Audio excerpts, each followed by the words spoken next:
umva ukuri burya bya bitangaza byose ntibiva ku Mana. Umuntu ashobora gukora ibitangaza atumwe na Satani, kubera Satani ari umuhanga mu kwigana.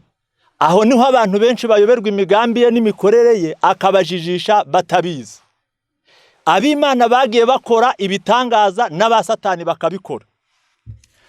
Mu gihe cya Mose, inkoni ye yahindutse inzoka, n'iy'abakonikoni bo kwa Farawo izabo nazo zihinduka inzoka. Byanditswe mu Kuva igice cya 7 umurongo wa 8 kugeza ku wa 9. Wabisoma nanone mu Kuva igice cya 7 umurongo wa 11. Mu gihe cya Petero yakoze ibitangaza kugeza ubwo n'igicucu cye gikiza abarwayi. Ariko hari n'uwitwa Simoni umukonikoni nawe watangazaga benshi kubw'ibitangaza yakoraga kandi ari umupfumu. Mu gihe cya Pawulo nawe yakoze ibitangaza kugeza ubwo umwambaro we bawushyira abarwayi bawubarambikaho bagakiza. Ariko hari n'inzererezi zo mu Bayuda nazo zakoraga ibitangaza zikirukana abadayimoni mu izina rya Yesu uwo Pawulo avuga.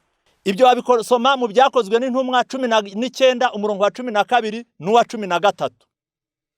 Umva ukuri, ni gute abantu bakora ibitangaza kandi batumwe na Satani?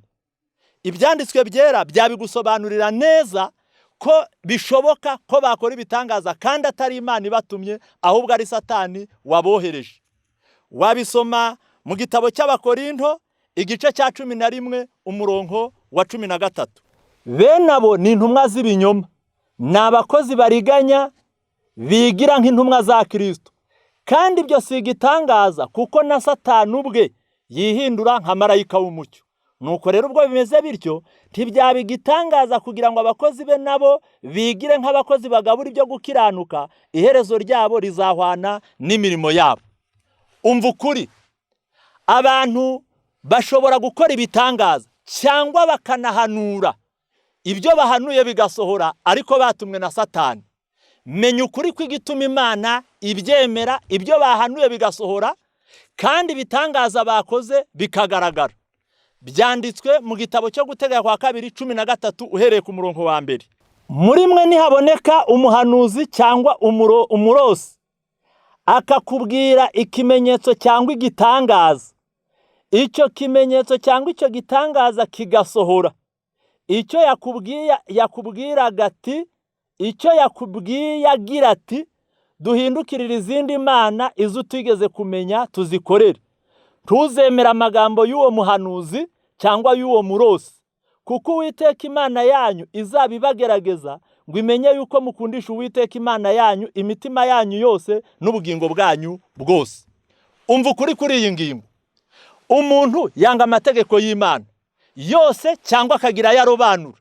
Umuntu akemera itegeko rivuga ngo ntukice, ariko iryo kweza umunsi w'isabato akarirwanya. Ejo akakubwira ibintu bigasohora, cyangwa agakora igitangaza ukibona, ugahera kuri ibyo wemera yuko ari umuhanuzi w'ukuri w'Imana. Ubuyobye ukuri kw'ijambo ry'Imana kutubwira yuko Imana ishobora kwemera bigasohora ari ukugira ngo ikugerageze.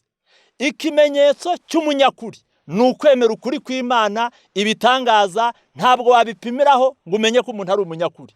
Umva ukuri, bya bitangaza byose ntibiba bivuye ku Mana.